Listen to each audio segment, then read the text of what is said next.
일전에 사랑에 대해서 한번 말씀드린 적이 있었는데요. 그 사랑이라고 하는 것은 생각할 사 그리고 헤아릴 량. 그래서 누군가를 그 사람의 입장에서 생각하고 헤아리는 것이 바로 사랑입니다. 그래서 사랑은 굉장히 많은 노력이 필요하다. 그러면 그 반대는 무엇일까요? 누군가를 그 사람의 입장에서 생각하고 헤아리지 않는 것, 그리고 오로지 내 입장, 내 기준으로만 다른 사람을 판단하는 것입니다. 사랑이 상대방의 어떠함을 떠나서 그 사람의 존재의 소중함을 인정하고 그를 헤아리는 것이라면 그 사람의 존재는 중요하지 않고 그 사람이 어떤 쓸모가 있는 사람인가로 그 사람을 판단해버리는 것입니다. 그리고 내가 원하는 결과가 그 사람으로부터 나오지 않을 때는 내가 원하는 것을 얻어내기 위해서 그 사람을 더 압박하는 것, 바로 학대를 이야기하는 겁니다. 오늘 본문 1절 말씀 함께 읽겠습니다. 내가 다시 해 아래에서 행하는 모든 학대를 살펴보았도다.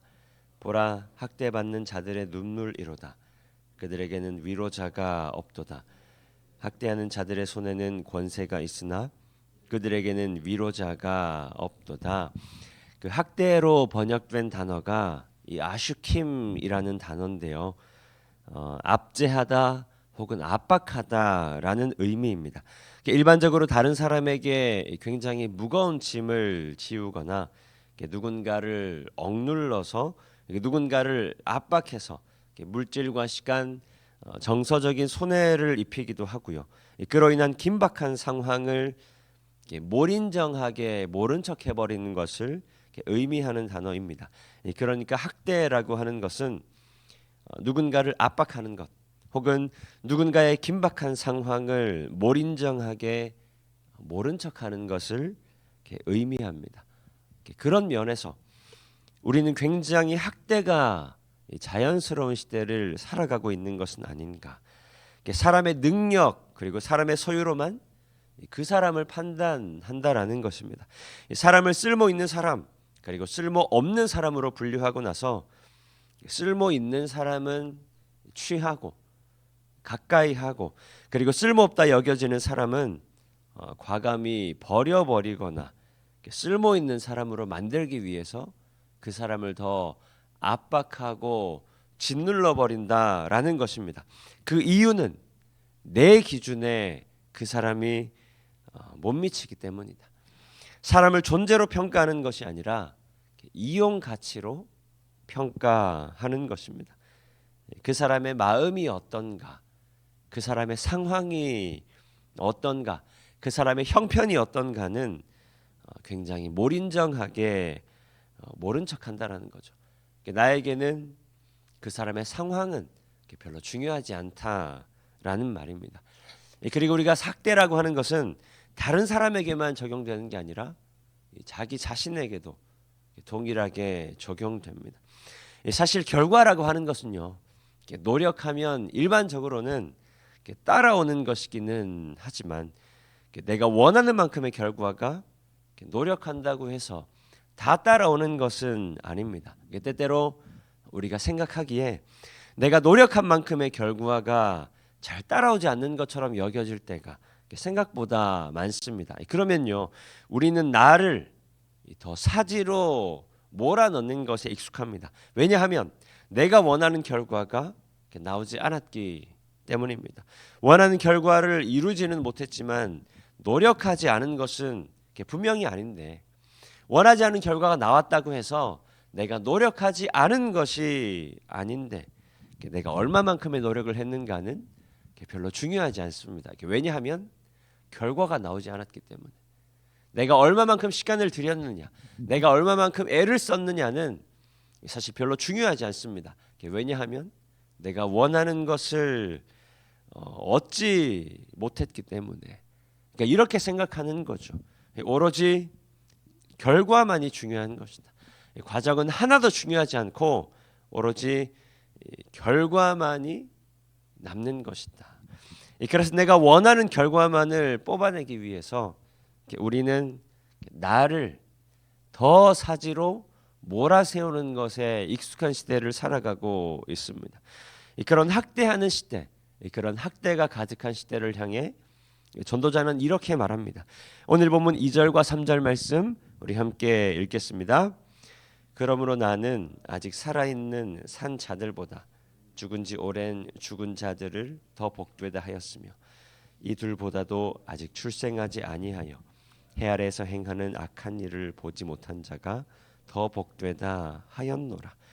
살아있는 것보다 죽은 것이 더 낫다라는 겁니다.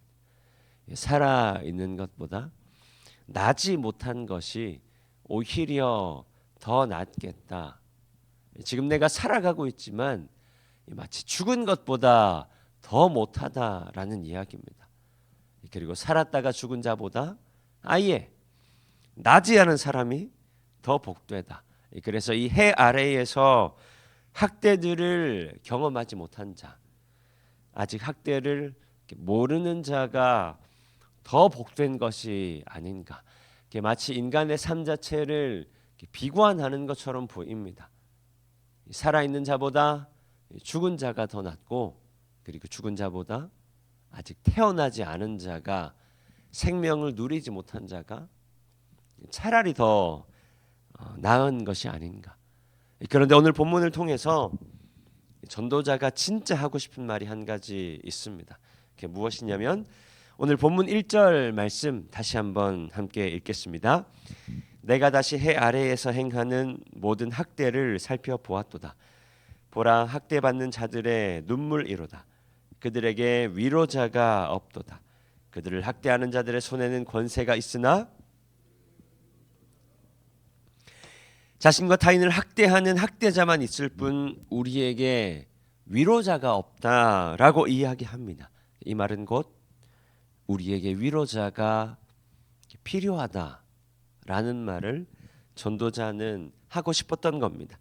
전쟁과 같은 세상 속에서 나도 그리고 다른 사람도 학대하며 살아가는 이 시대를 바라보며 위로하는 사람이야말로 지금 이 시대에 꼭 필요한 사람이다. 다른 사람을 평가하고 판단하는 사람이 아니라 위로하는 사람이야말로 이 시대에 꼭 필요한 사람이다 말하는 겁니다. 인간을 쓸모 있는가 쓸모 없는가로 판단하는 것이 아니라, 인간을 이용 가치로 판단하는 것이 아니라, 인간을 능력으로 판단하는 것이 아니라, 인간을 얼마나 더 가졌느냐로 판단하는 것이 아니라 그 존재 자체로 소중함을 인정하며 그 사람을 위로할 수 있는 사람이 진정 필요한 시대이다. 그렇게 하나님은 전도자를 통해서 우리 한 사람 한 사람을 위로하는 사람으로 불러내고 계신 것입니다. 그 몇 해 전에 있었던 일인데요. 그 뉴스 기사를 통해서 봤던 일입니다.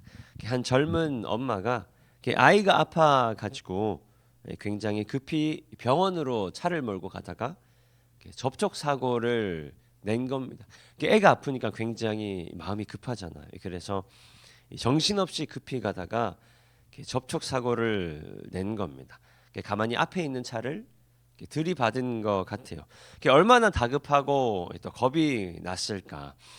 사고를 내고 나서 눈물이 왈칵 쏟아졌습니다.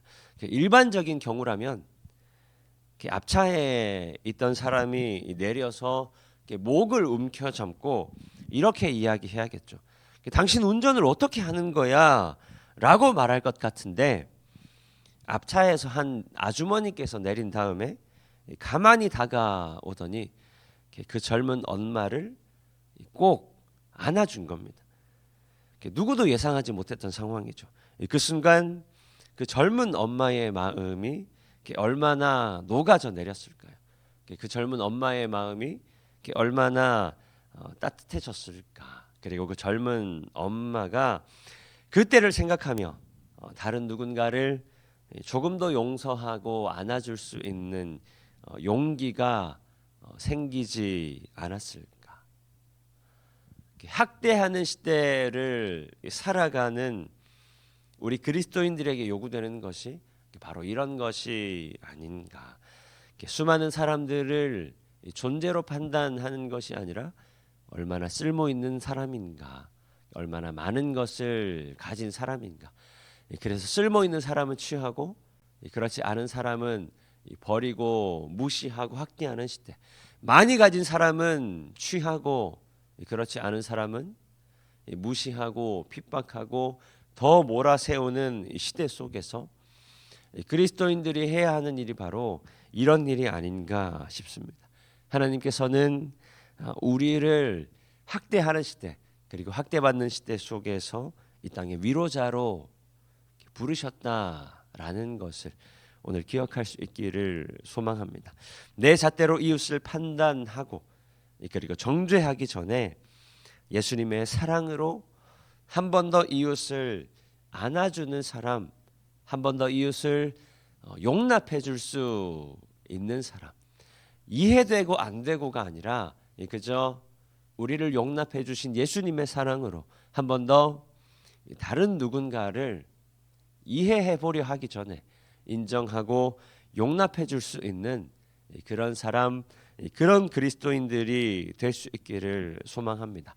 특별히 새로운 한 해를 시작하면서 우리에게 새 생명 주신 예수님의 십자가 은혜 그리고 하나님 변함없는 사랑, 성령 하나님의 우리를 위로하심을 우리가 다시 한 번 더 기억하며 나를 통해 그 사랑과 은혜가 그 위로하심이 이웃들에게 우리 가족들에게 내가 만나는 모든 사람들에게 흘러가게 하는 귀한 위로자의 삶을 감당하는 우리 모든 성도님들 되시기를 축복합니다.